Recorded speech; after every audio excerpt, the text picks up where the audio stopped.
Mga buk, mayong buntag kaninyong tanan og sa tibok Islas Camotes. Diyan usab kita sa atong interview portion sa atong mga pasyente. Good news day sa tanang mga taga-isla kay first time nga nag-opera ta dinhi sa ospital og OB nga kaso, cesarean.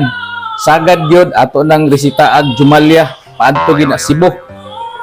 Ang putay mahimo kay kung wa tay doktor mo resita gitag Jumalia bahalag magbagot-bot ang pasyente kaya nagasugot mo operahan og dili ubigay ni kanang mga buntis nga kinahanglan og emergency nga opera. So karon nahitabo na gyud ang unang pag-opera. Nasundan pa gyud ayon, no? So duha ni sila atong hinabion karon. So mayong balita ni siya. So balik ta Ma'am Marlene, no?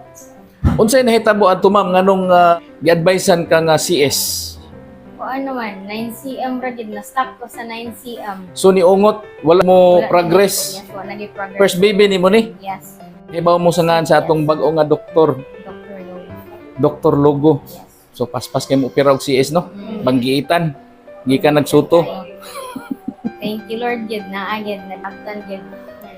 Na timingan nga ga-duty ang atong OB. First duty niya karon. Kamo ang unang swerte nga naoperahan no kay kung wala pa po ang atong OB, siyempre og wala po ang atong anesthesiologist nga si Dr. Mumungan. Di man sad mo pwede operag CS kung walay anesthesia. Ma'am Jerlyn, unsa kay toy kaso sa imuha nganong gi-advisean po ka og emergency CS gito imuha? Kay kuan man akong baby na. Anang nagkuan na, naglisod na. Naglisod na-depress, unsay tawag na, na-distress na ang bata no. Kinahanglan na gid siya og Is ma-CS dayon kay kung dili madisgrasya pud ang bata. So karon ma'am, kamo magid ang una nga mga beneficiary aning atong serbisyo sa pag-opera sa CS no, ning sa OB.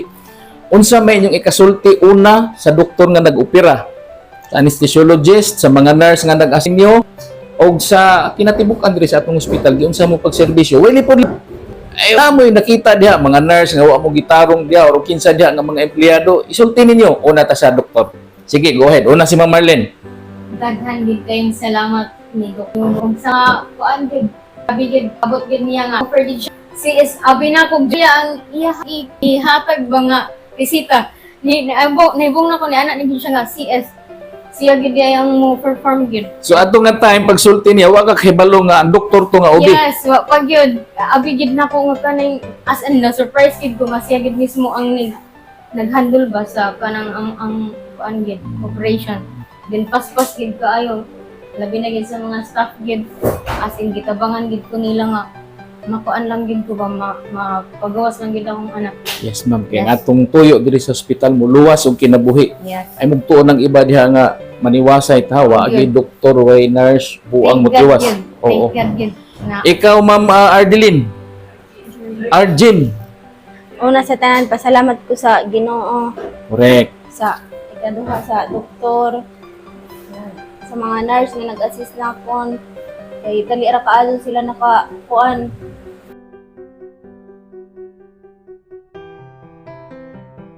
Nakuan ra in taon akong bibi. Mm-mm. Na kuan na safer ga in town kung wa pa na kuan, kung wa pa CS diri. Delikado na kaayo. Salamat gud ko nila. Dako kaayo salamat na akon. Salamat kaayo. Taga din ka ma'am Ardeline? Maktang. Magtang ikaw ma'am Marlene San Isidro. San Isidro. Confirm lang gid. So from ang atong unang na CS day mga taga-isla, taga Sandro nya gisundan sa taga Puro. San Isidro sakop na San Fran no. Di bitaw ko suwito diri sa isla kay di man ko taga-isla. Ang ako rang misis may taga-isla.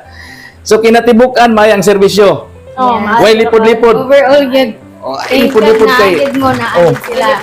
Kaya nga to po diha nganong moingon ta nga ang lipod-lipod kay ang atong tuyo og nay mga negatibo nga comment sa Salvar atong gid mga ang kinabuhi sir. ay no mo na pinaka-purpose Yes. nato mo salbar og kinabuhi no.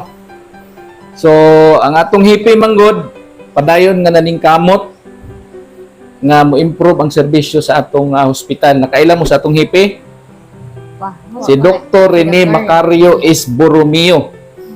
Usa pod ka islahanon no. Pareha na ako ex-OFW po na siya. Gikan siya Dubai, ako gikan kog Saudi. Dugay na siya sa Dubai. Nya gipaabot gina siya ni Gob dinhi. No, pag insit sa atong hipi sa una, siya gipaabot kay 3 months ba nang gipaabot sa nabutang dinhi. So wa gyud magmahay ang taga-isla nga siya ang nabutang. Makita man ninyo siguro ang improvement sa atong hospital, no? Facility gyud, na-shock gyud ko daghanan. Inyong makumpara ang hospital sa unang Ricardo ug karon. Yeah. Lahira. Lahira, no? Yeah. Mao na Daghan diha. new equipment. Mo gyud. Unya daghang kayong salamat ma'am ha sa inyong pagpaunlak sa interview. Daghang salamat sa Salamat. sir. Oo. Yes. Salvar gyud ni